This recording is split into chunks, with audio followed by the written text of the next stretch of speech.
I bought this house to escape the noise. My previous apartment was a soundscape of neighbors fighting, traffic roaring, and sirens blailing at 3 a.m. I was done with the city, done with the human drama, done with people who thought their convenience outweighed basic decency. The minute I saw the listings for the quiet stretch of private coastline, I knew I had to have it. Not just for the beach, not just for the view. I wanted the silence. The deal seemed simple. Beautiful, isolated beach house. Small, quiet homeowners association HOA. Minimal rules, just keeping the peace. It was my version of paradise. For the first 6 months, it was perfect. The loudest sound I heard was the crash of the ocean. My biggest concern was which book to read on the deck. I had achieved the dream. Complete, unadulterated solitude. Or so I thought. You see, solitude is a fragile thing. All it takes is one person, one moment, one self-appointed guardian of the universe to shatter it forever. I had heard the legends, the HOA Karens, the people who roam the neighborhoods measuring grass height with a ruler, issuing fines for the wrong shade of beige, treating a small community as their own personal fiefdom. But I was smart. I researched the board. They seemed normal, absent, even, which was exactly what I wanted. Then came the letter. It was the color of dried mustard, and it started, as they all do, with violation notice. It cited some archaic subsection of the HOA bylaws about unauthorized structures. The structure in question, a small, temporary, inflatable kiddie pool I'd put on my private deck for my niece. The rule book, which I dug out from the bottom of a moving box, had a clause buried on page 74 banning any recreational water vessels that weren't specifically licensed boats. It was a clear abuse of power, but it was just a warning. I brushed it off. Then the trash cans. Apparently, my neighbor whom I'd never met had reported that I brought them in 3 minutes past the official collection window, a 15-minute period that was. Again, noted in the mustard-colored letter, not the main handbook. Then the noise complaint. I was accused of playing excessively loud music at 11:30 p.m. The music was a dynamic classical album, and my nearest neighbor was 400 feet away, and my stereo was on volume 3. It was harassment, pure and simple. Each notice was signed Sandra, HOA President.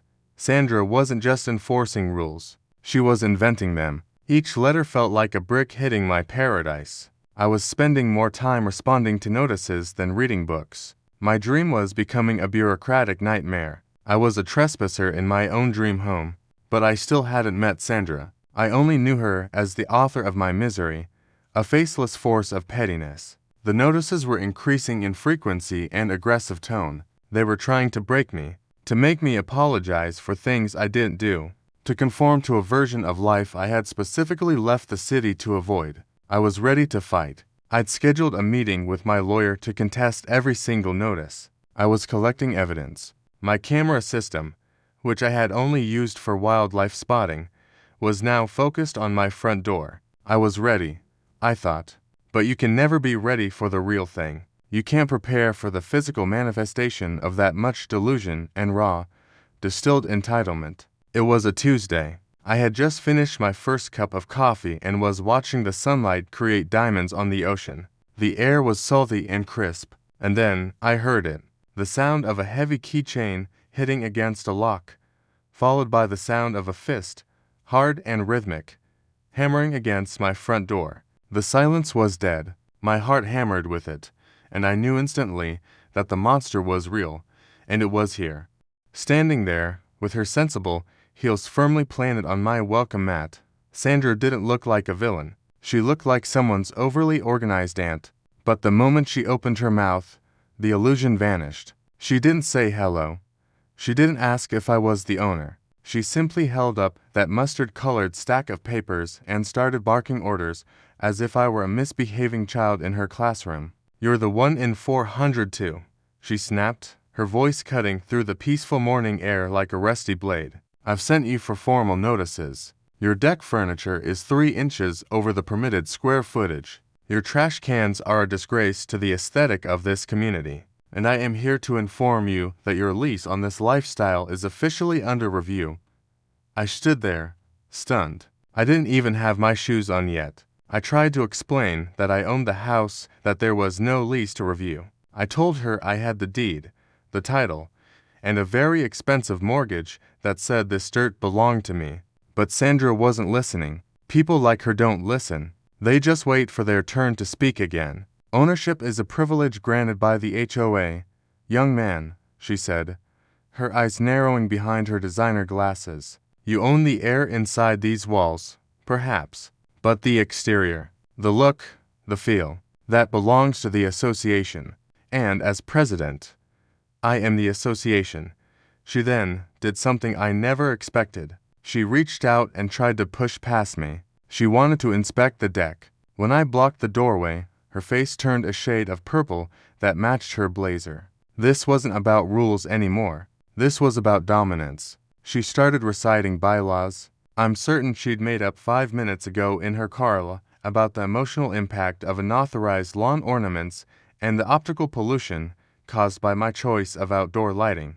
The entitlement was staggering. She truly believed that her title as the president of a small-town HOA gave her the power of a high court judge.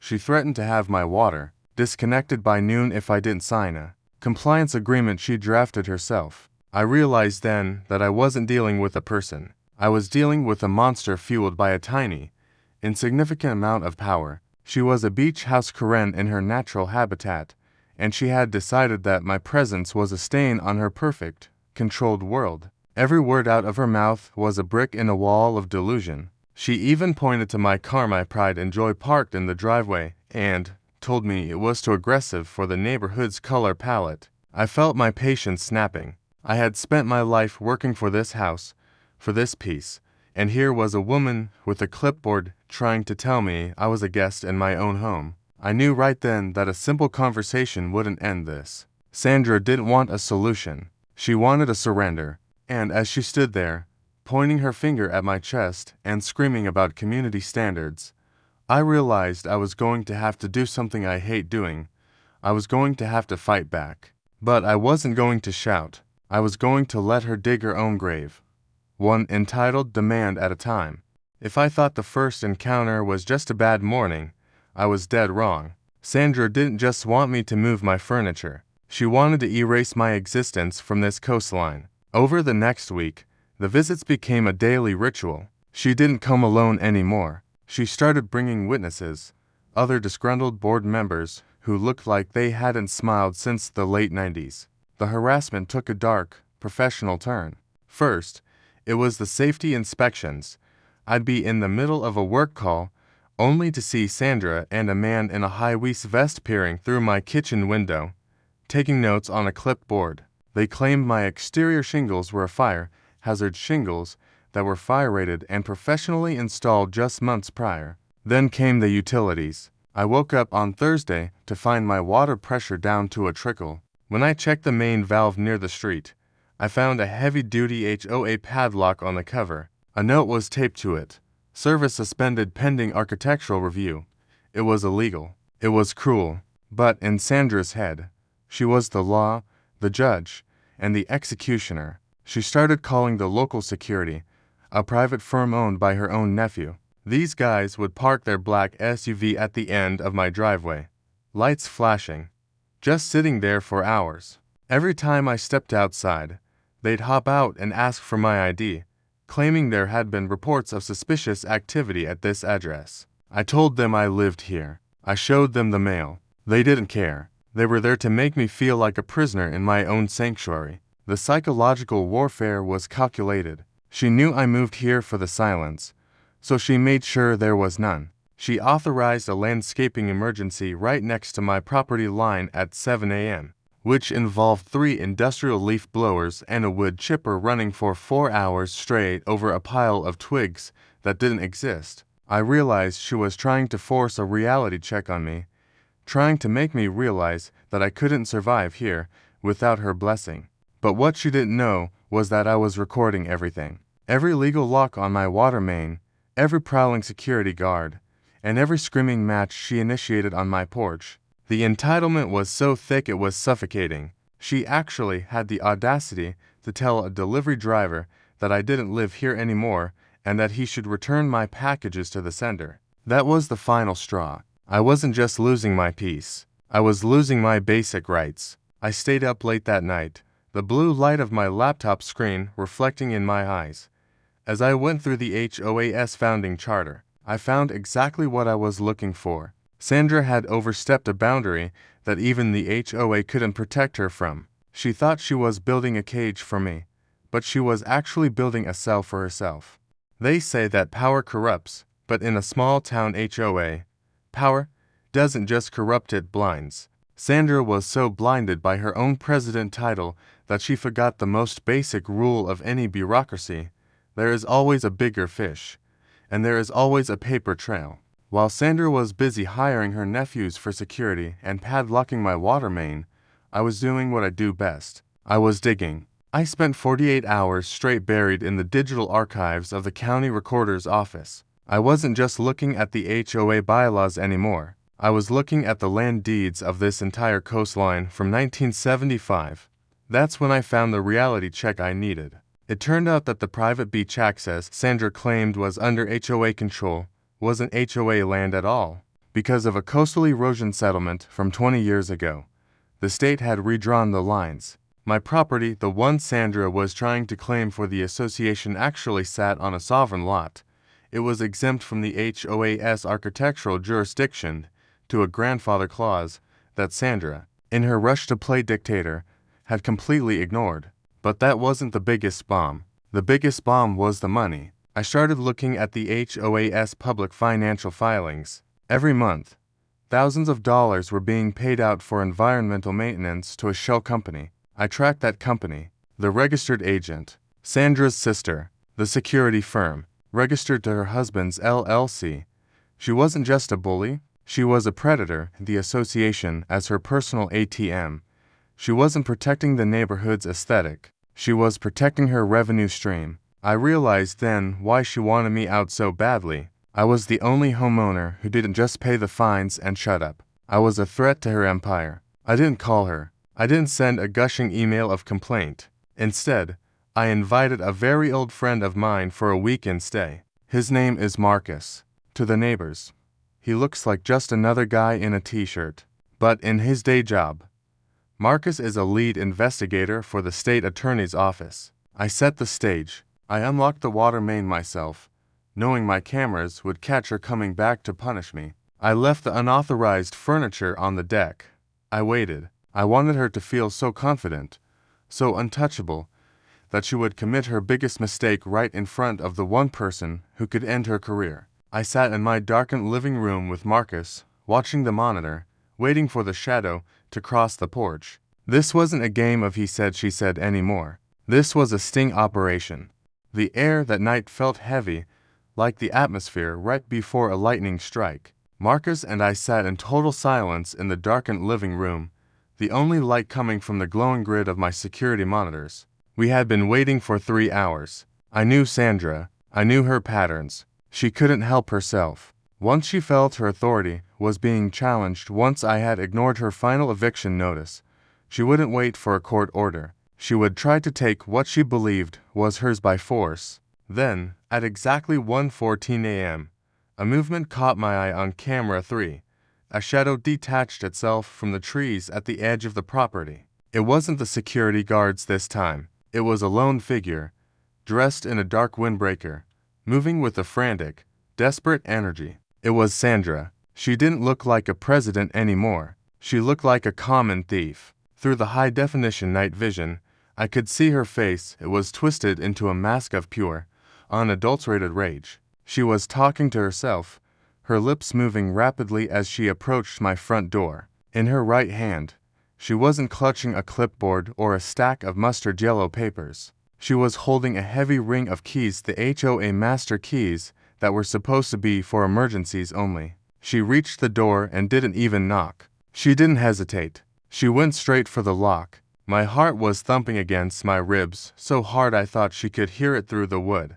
Beside me, Marcus reached for his phone, his thumb hovering over the send button. We had a squad of real, uniformed officers staged just 2 blocks away, waiting for his signal. She's doing it. I whispered. Sandra fumbled with the keys, her hand shaking. She tried one, then another. The metallic clink echoed through the silent house. She was breathing heavily now, a low, guttural sound of frustration. She finally found the one. I heard the tumbler click. The sound of my own front door unlocking felt like a gunshot. She pushed the door open, just an inch, peering into the darkness of my hallway. She thought the house was empty. She thought I had finally fled, broken by her weeks of harassment. She stepped inside, her heavy shoes stepping onto my hardwood floor. She reached for the light switch, her hand trembling with the excitement of her conquest. She was planning to change the locks, to throw my furniture onto the lawn, to claim this sovereign lot as her own kingdom. Now, Marcus breathed. As her hand hit the switch, the world exploded into light. But it wasn't my hallway lights. From the driveway behind her, for sets of high-intensity police searchlights erupted at once, bathing the entire front of the house in a blinding, artificial noon. The red and blue strobes began to dance across the walls, reflecting off the glass of the door she had just illegally opened. Sandra froze. She was caught half in and half out, a literal silhouette of a crime in progress. She squinted into the light, her hand still on my door handle, her face a picture of total, shattering confusion. For the first time in her life, the rules didn't belong to her. She wasn't the one issuing the violation. She was the violation. The silence that followed the screaming sirens was the most beautiful thing I'd ever heard. Sandra didn't go quietly. Of course she didn't. That's not how people like her operate. As the officers approached, she actually tried to use her title. She stood there, bathed in the red and blue strobe lights, and screamed at the police that she was the president of the HOA and that they were interfering with an official architectural seizure. It was pathetic. The officers didn't even argue. They didn't have to. They had the video feed, they had the witnesses, and most importantly, they had the look on her face when Marcus stepped into the light and showed her his state investigator badge. That was the moment the mask finally cracked. The reality check didn't just hit her, it leveled her. She realized in a single, crushing heartbeat that the world outside this gated community didn't care about her bylaws. The law of the land, the real law, was now in charge. As the handcuffs clicked shut over her wrists, the sound was a crisp, metallic period at the end of a very long, very loud sentence. The investigation didn't stop at my front door.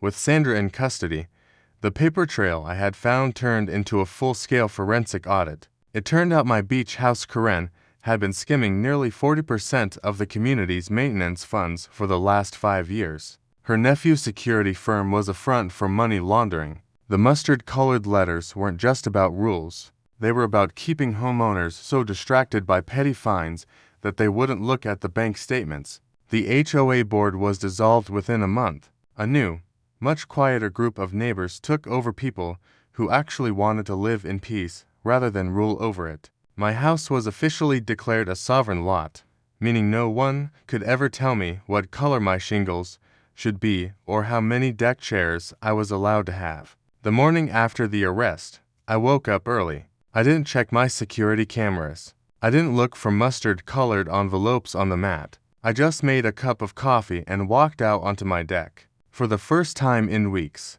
the beach felt like mine again. I watched the sun rise over the Atlantic, the orange and pink hues reflecting off the water where Sandra had once claimed optical pollution. I realized that entitlement is a lot like the ocean. It can be loud, it can be overwhelming, and it can try to wash everything away.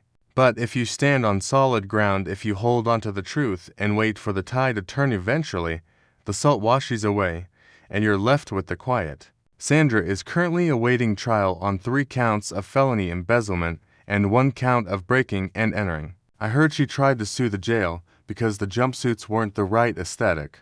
Some people never change. But as for me, I'm finally living the dream I paid for. The silence is back, and this time, it's permanent.